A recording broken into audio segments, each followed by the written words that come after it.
This is the Center for Spiritual Living Princeton, and I am Karen Kushner. And our topic this day is our miracle making attitude. And we've been talking this month of April about miracles, and I've been using as inspiration this fabulous book called Shortcut to a Miracle, written by Michael Rann and Elizabeth Rann Arrott. And I've got that book in the notes so that you can Google it and order it and enjoy it if you are so guided. Although I will take responsibility for my interpretation of everything that they say. So they're not at fault for any misinterpretations that I may be making, especially since the whole beginning of this book is really giving us an up-to-date sense of where science is and what they have learned. So, to start, we all know, we wish miracles from time to time, or maybe all the time. We are inbuilt to desire something new, something marvelous, for an answer, for a solution, for the help, for the freedom, for the relief, whatever it is. We've got a situation in the world right now where we all want what we think is a big miracle, but it's a miracle. And what we want to understand is, what is a miracle? And according to our book here, they define a miracle is a wonderful, often extraordinary event or occurrence happening through natural and normal, but frequently unexpected and unlikely circumstances. As we've discussed in previous weeks, what a miracle is to us who observe it is something wonderful that we cannot figure out how it happened. And so there must be a God, or it must be magic. And as Penn and Teller have shown us, the greatest magicians that I am aware of, that everything that they do as magic is they're using the natural laws in a certain way that they understand. One of the things that they understand is the ability to divert our attention. And by doing that, we miss seeing what's really going on, which to them is quite clear and obvious. So a miracle, when understood, we discover is just someone or somehow a natural law is being used, but we didn't realize it was a law before. So we have this law of gravity, which has been used by inventors to learn how to make an airplane, how to make an airplane fly. It is the law of gravity in a specialized use that allows an airplane to fly. It is the same law of gravity that allows a cruise ship to float, which personally I know is impossible. You can't explain to me it's the law of gravity. Forget it. It's a miracle. And what we want to realize is that what is true about laws when discovered is certain characteristics, which is a law always works the same way under the same circumstances. A law always works the same way for everybody, and a law always works. It doesn't matter what your opinion is. It doesn't matter who you are. It doesn't matter how smart you are. It doesn't matter whether you were a good person or a bad person, whether you deserve it or you don't deserve it. A law always works. And you could use the word impersonal. In other words, the law is going to do what the law does, but it really doesn't care about what happens when it's doing what it does. So this is where we need to get really, really clear, because as I said, we all want to believe in miracles. And also, we all want to believe in something greater than we are. We all want to believe in God, higher power. We want to believe that something loves and cares for us. And so what we want to realize is we are inbuilt to desire both of these things and they are not mutually exclusive. They're both true. We just need to understand them. So, a law. Our miracle-making attitude requires us to adopt the attitude of a scientist. And I have called on Thomas Edison to give us some information. He says, many of life's failures are people who did not realize how close they were to success when they gave up. In other words, that there is a law, and as experimenters, as scientists, what we do is we try to figure out how it works. So I'm going to talk about this law of creation, which the quantum physicists have discovered. And last week, we talked about how very unhappy they are about what they've discovered. In fact, Niels Bohr said, anyone who is not shocked by quantum theory has not understood it. And Erwin Schrödinger wrote, I don't like it, and I'm sorry I ever had anything to do with it.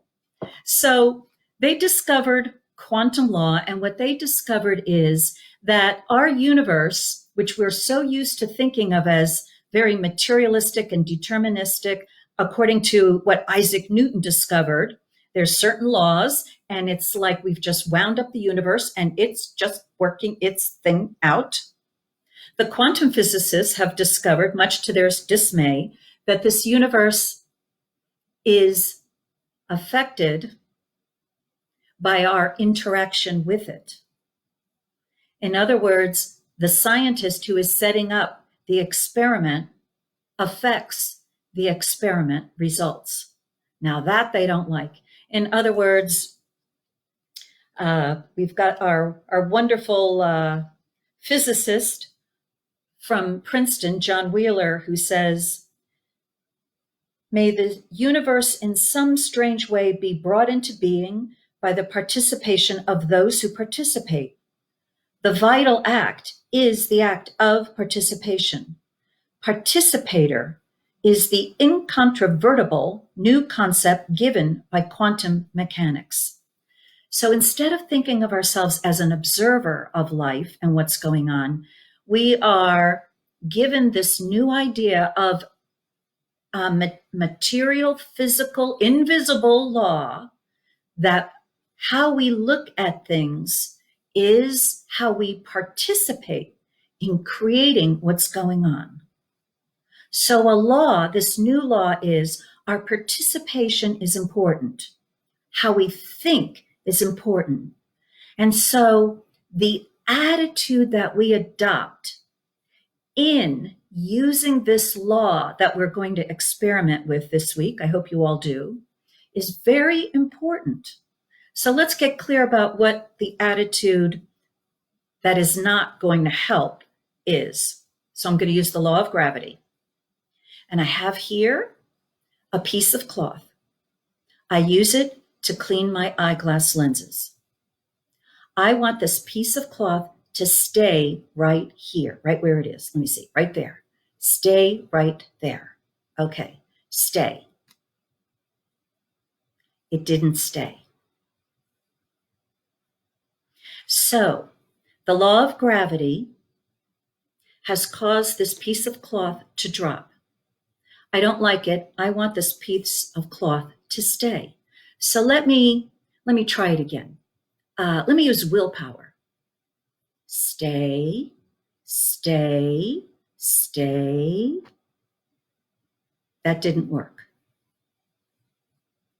Now I'm getting mad. I'm really pissed. Oh, sorry. I'm really angry. I'm very, very angry at you, cloth, and I want you to stay. And I'm really tired of you dropping all the time. And I really want you to stay. So I'm telling you, you better stay or else. It didn't work. God doesn't love me.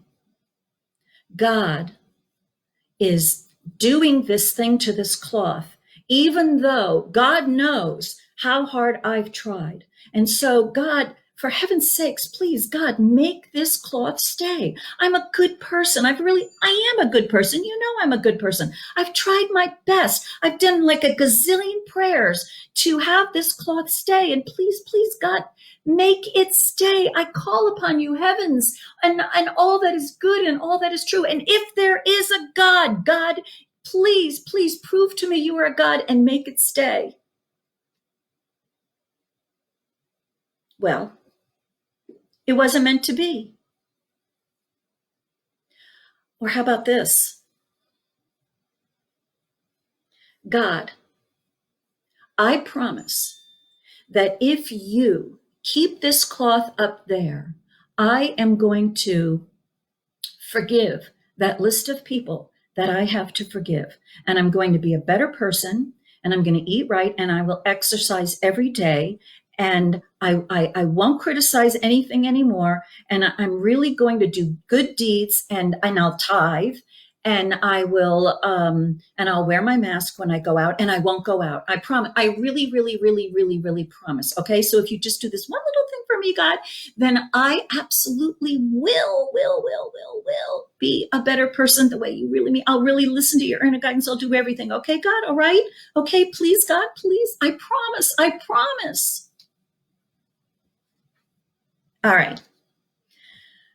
So what I gave you were a whole lot of examples of how the law does not respond to us. It doesn't matter what the law is. It doesn't respond to our story. It doesn't respond to our emotions. It doesn't respond to bargaining. It doesn't even respond to willpower. This is very important. But there is still a law of gravity, and it has been used to float a boat, and it has been used to fly a plane. And there is a way that I can use gravity to have this piece of cloth stay right here. In other words, when we try to use a law, we need to realize that the law doesn't change. So I'm going to do a different kind of prayer. Infinite mind knows all, and it knows how to keep this piece of cloth right here. And it is guiding me now to do what is mine to do, to participate and use the laws of the universe to keep this cloth here. Thank you. So there's a prayer. And so I have a new idea, which only came to me when I started working this out. I'm going to take this book, Shortcut to a Miracle. Take this book, Ideas of Power. Take this little book where I record every single book I read. Take this little device that I got to help with videos, and I'm going to place this cloth right there.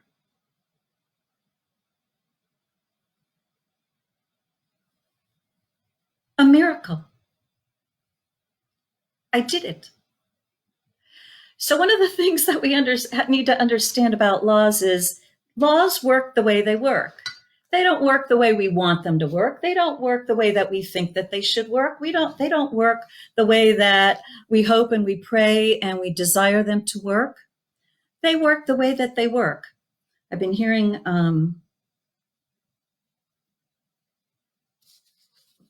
okay. So I've been hearing all these dings on my thing, and I opened up the messages and I got all these various things. All right, so back to Ralph Waldo Emerson. He says, our greatest weakness lies in giving up.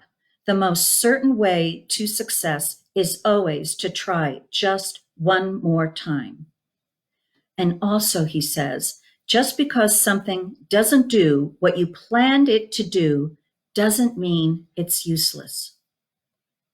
And so as we work with this universal law, this invisible law, this new idea of that somehow I am participating in the universe and in a sense co-creating what I experience with that loving presence, my emotional reactions, my belief it's a failure, my belief it wasn't meant to be, my all these thoughts and all these different ways that I'm used to contacting God just don't apply. A law is a law is a law. It's there for us to use, and we have to use the law the way it is. And so for those of you who still want that personal God, what we need to realize is that's true too. This loving presence also exists, but the loving presence has created this universe and all of the laws that are in it so that we, this loving presence's beloved creations, can discover them and use them. And when the divine has already created a perfectly good law for us to use to experience what we desire to experience as an outcome, the divine leaves us alone to discover the laws. And yet, it gives us the guidance to discover those laws. It gives us the wisdom. It gives us the intuition. And so we have these genius scientists throughout time who have discovered one by one these laws. And now you and I also are scientists. And we've got this law that somehow what I am thinking, what I am focusing on, what I am putting my attention on is my participation in what is created in my world. And then together, what we all are focusing on and what we are all thinking about somehow is co-creating our shared experience in this world. Now, the universal laws are creating this universe and everything in it. We see on this planet all sorts of species of expressing life getting created. We've got a particular form right now which human beings don't care about. It was created by a law. And there is a way for human beings to interact with this particular life species that can be mutually benefit. In other words, when I decide I want to have this piece of cloth stay right here forever, human beings, in cooperation with all that is in the universe, only need to ask two questions. Number one, is this a positive idea? It may be a stupid idea, but is it a positive idea? Well, it's not a hurtful or harmful idea. If it stays here or if it stays down there, it really doesn't matter. If it brings me greater pleasure in my life, okay, it's a positive idea. It qualifies. And number two, does it hurt or harm anyone else? If it stays here or keeps dropping to the table? No, it doesn't.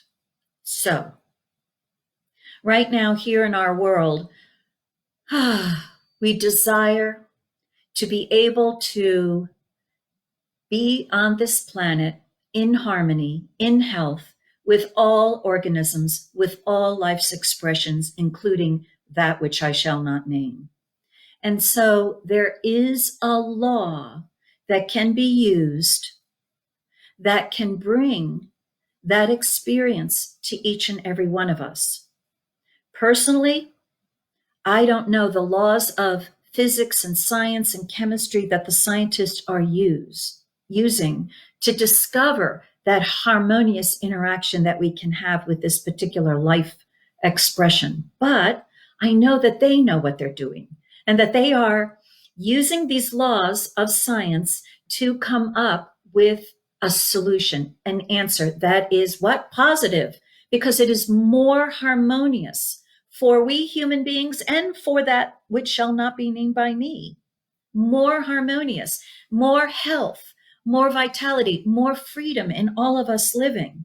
So it's a positive idea. Does it take away the freedom of choice of anyone else or hurt or harm anyone else? No. And it certainly will not harm that which shall not be named, because it will still be its thing, doing its thing. It just will be doing it somewhere else. It doesn't need to be taking away the harmony and the health and the freedom of choice of human beings to be what it is. Okay? So we want a miracle. And there are scientists and other people, medical doctors, who are working with the best ideas of science that they have discovered to come up with that solution. But what we want is our participation in what they are doing. Even though we're not around them, we are still participating, because we are not just observers, we are participators. And so we can be saying, I know there is an answer. I know they will find the way, because the way is. It's built into the universe to always have a way. And so we can know that that way absolutely will be found. And what Edison says, just because something doesn't do what you planned it to do doesn't mean it's useless. Means that as we are all experimenting with these laws, that there will be many things that seem to not really be serving the end that we have in mind, but it may also be serving some other good that we don't know yet or don't realize yet. Okay, we've got a law that my observation affects my world. And so let's bring it personal to ourselves. As we go through our week using and testing this particular law, I invite you to have that miracle-making attitude.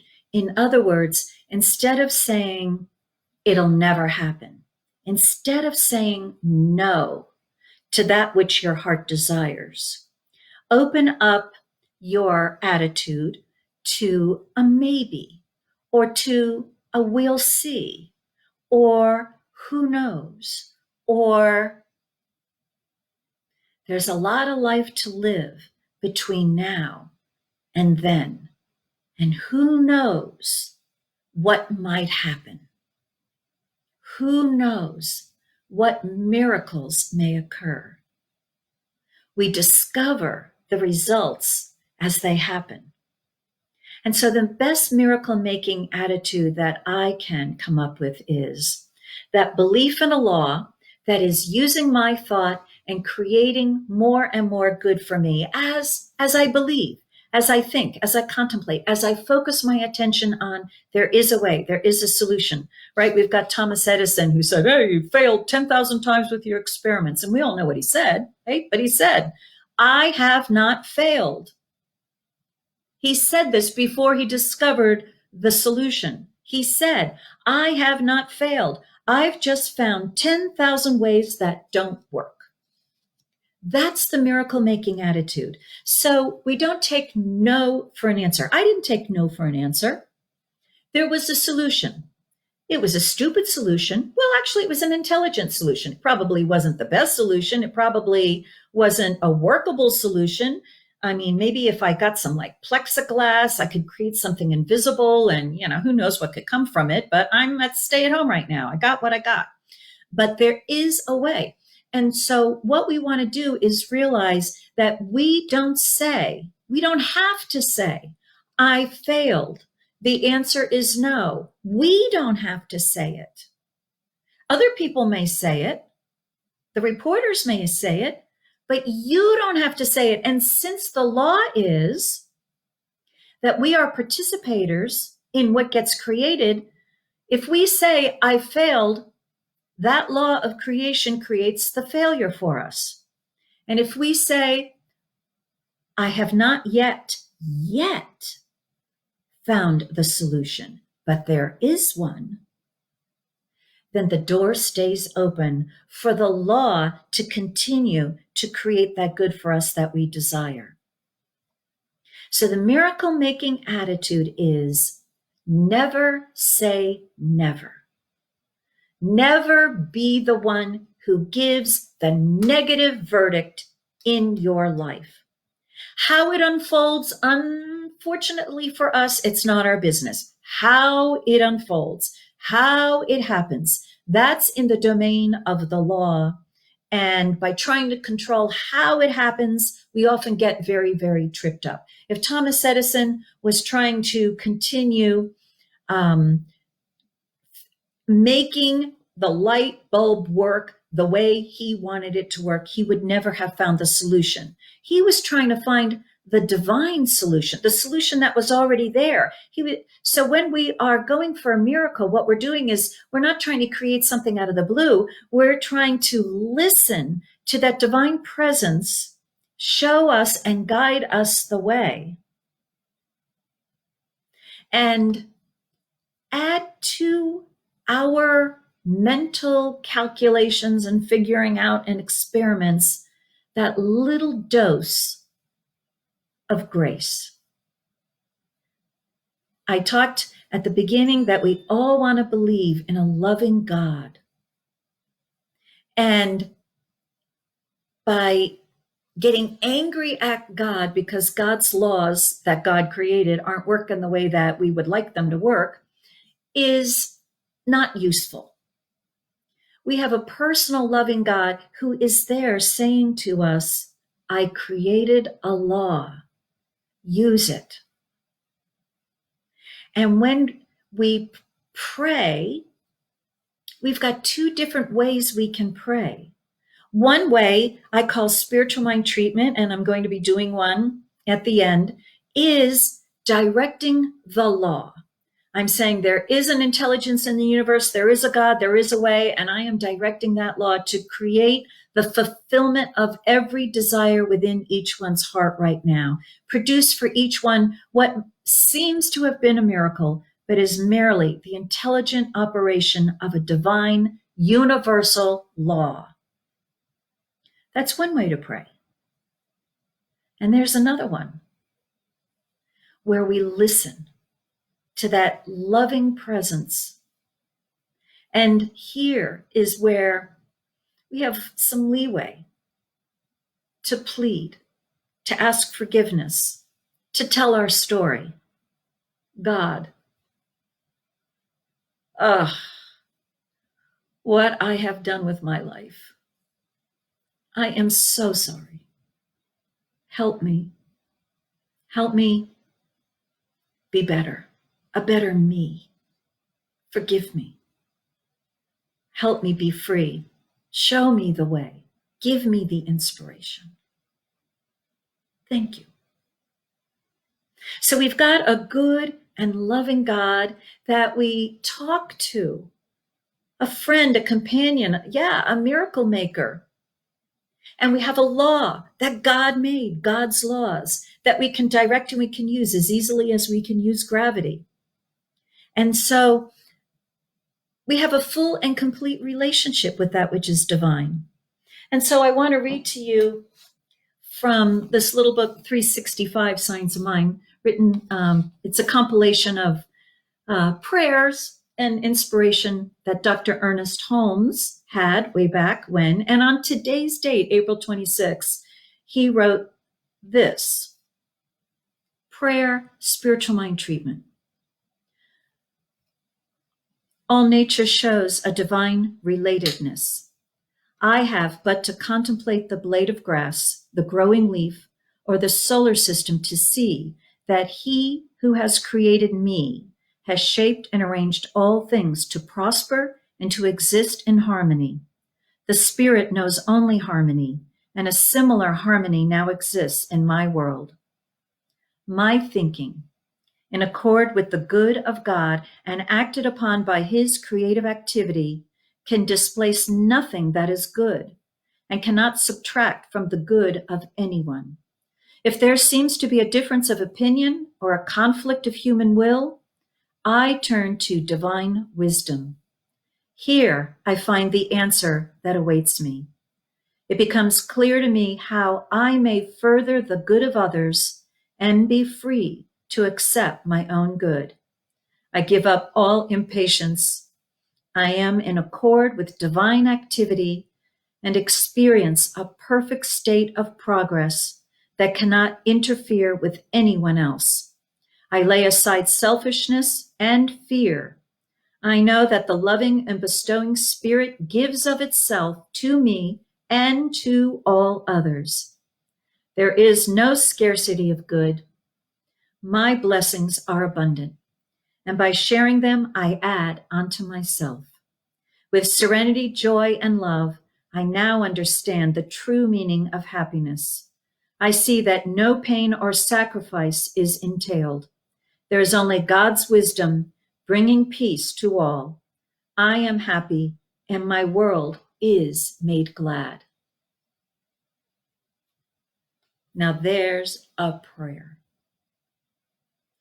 And so I call upon each one of you now to adopt that miracle-making attitude this week, which is, there is a power for good in the universe, and I can use it. My thought is participating in creating my world. My thought combines with the thinking of all in the human race to co-create our human experience on this planet. And I am going to be thinking the best of humanity, the best of life, the best of this universe. I know there is a way, and I may not have it all figured out what the way is. And I may not have it all figured out how to use this law, but I know that there is a law, and I'm going to practice using it. I'm going to experiment by thinking the best in my life. And so let me do another prayer, spiritual mind treatment, to direct the law of creation for each one of us. So I invite you to think about a particular good that you would like the law of creation to create in your personal world, realizing that you will have to cooperate in bringing it through by agreeing positively and never give up and do what you are divinely guided to do, even if it is pile up a bunch of books. Okay, got your thing? Got your miracle? All right, it's not a miracle. All right, so this word is being spoken for each one right here and right now, and humanity right here and right now. There is this universe, and clearly it is intelligent, and it operates by laws. These laws are invisible. These laws are observable and, when discovered, usable. But no matter how many of these laws have been observed and discovered, there are ways and means for this intelligent universe to operate it that are far beyond any human comprehension or understanding. And yet, these laws can be used. And right now, I recognize a law of creation, a law that knows how to create anything that is positive, that is good. And the whole backing and support of the universe, of the nature, of the loving presence is for any idea of greater good, any idea that brings more harmony, more health, more peace, more love, more joy, more freedom, more beauty to all. And so, knowing that these principles are true and that this is just the way it is, I know that each one who is listening to these words has a desire in their heart for greater good, a particular good to manifest. It is in each one's heart because that loving presence put it there to bring its good to each one.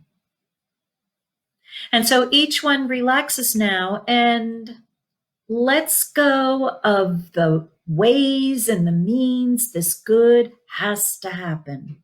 That energy of attachment and the need to control and use willpower and force, as well as all of the fear of the way it might happen. And all of the belief in that one doesn't deserve it or is not good enough or doesn't know enough, all those thoughts that are not a part of the miracle making attitude, that are not going to be useful and helpful in anyone experiencing this greater good. All of these thoughts, beliefs, emotions, opinions, feelings, and stories are all by this word vanished. It is the law and the presence of this loving good God that erases it all. And so that each one now has a free and clear channel for allowing the good that is desired in the heart to be manifested in the perfect way for each one, which is also the perfect way for all. That the highest and greatest good of each one is the same good that is the highest and the greatest good of all. And so somehow this divine intelligence that knows all is using its laws and the desire that is planted within each one's heart to bring everything together in a perfect way, step by step, according to harmonious unfoldment, a miraculous revelation and demonstration of that good fulfilled here in the world of each one.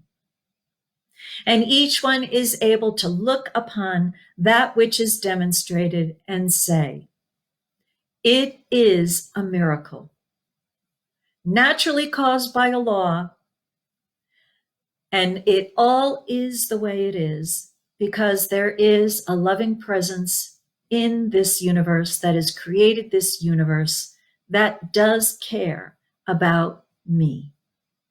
This is the truth. All of life is for it. All of each one listening to these words is for it. All of everyone on the planet is for it, if they understood what I was saying. And so all of life is for it, and there is nothing and no one against it.